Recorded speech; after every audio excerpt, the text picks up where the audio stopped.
बिस्मिल्लाहिर्रहमानिर्रहीम। अस्सलाम वालेकुम। कैसे हैं आप? उम्मीद है कि अल्लाह के फजल करम से बिल्कुल ठीक और खुशबाश होंगे। प्यारे प्यारे बहन भाइयों, आज जो हम रेसिपीज़ बना रहे हैं वो है आलू गोभी का मज़ेदार और चटपटा सालन। आलू गोभी का सालन इस तरह बनाएं कि खाने वाला प्लेट चाटने पर मजबूर हो जाए। इसके लिए चूल्हे पर एक बर्तन रखें।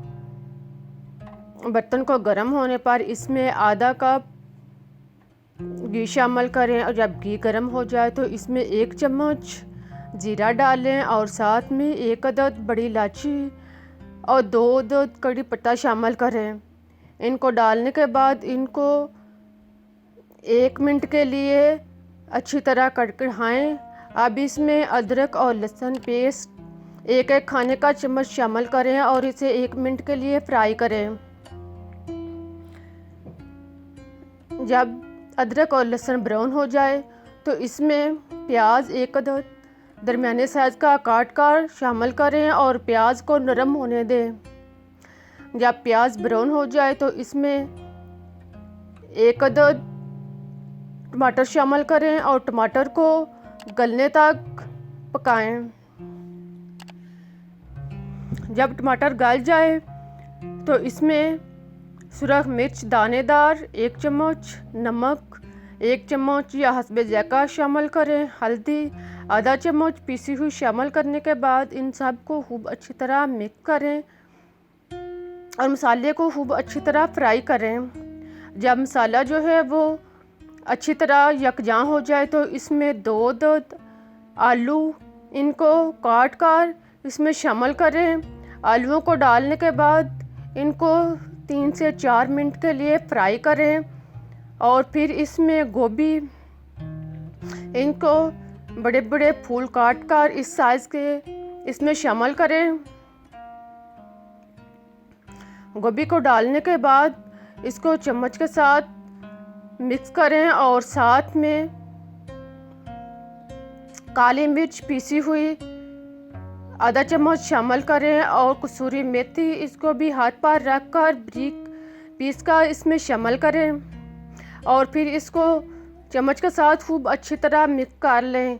इन सारे मसालाजात को चम्मच के साथ खूब अच्छी तरह मिक्स करें ताकि मसाला जो है वो गोभी के अंदर अच्छी तरह रस बस जाए। अब इसमें 1 प्याली दही शामिल करें। दही डालने के बाद इसको चम्मच के साथ खूब अच्छी तरह गोभी के अंदर मिक्स करें और फिर जो दही वाला बर्तन है इसमें पानी डालकर 1 प्याली पानी शामिल करें और पानी डालने के बाद इसको मिक्स करें और फिर ढक्कन बंद कर दें। अब इसको इतनी देर के लिए पकाएं कि पानी जो है वो किसी हद तक खुश्क हो जाए। जब पानी जो है वो आधा खुश्क हो जाए तो इसमें हरी मिर्च 3 से 4 अदद बारीक काट कर शामिल करें।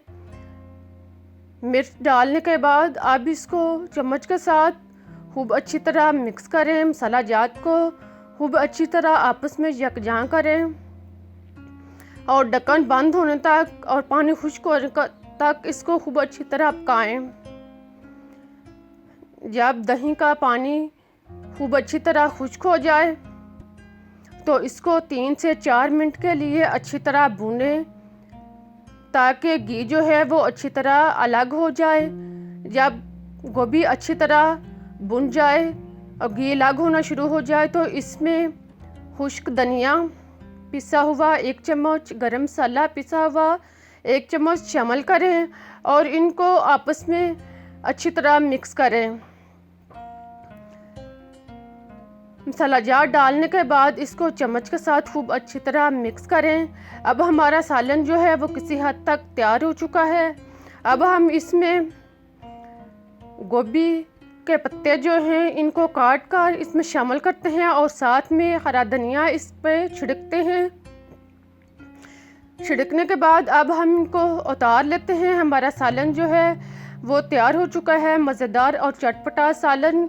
अब इसको एक डिश में निकाल लें और खाने के लिए पेश करें। आई होप कि आपको मेरी रेसिपी पसंद आई होगी। अगर आपको पसंद आई है तो इसका इजहार कमेंट में ज़रूर पेश करें और लाइक करना भी ना भूलें। मुझे इजाज़त दें, मैं फिर मिलूँगी एक नई रेसिपी के साथ। तब तक के लिए अल्लाह हाफिज़। लेकिन आप जाते जाते चैनल को सब्सक्राइब ज़रूर कर जाएं।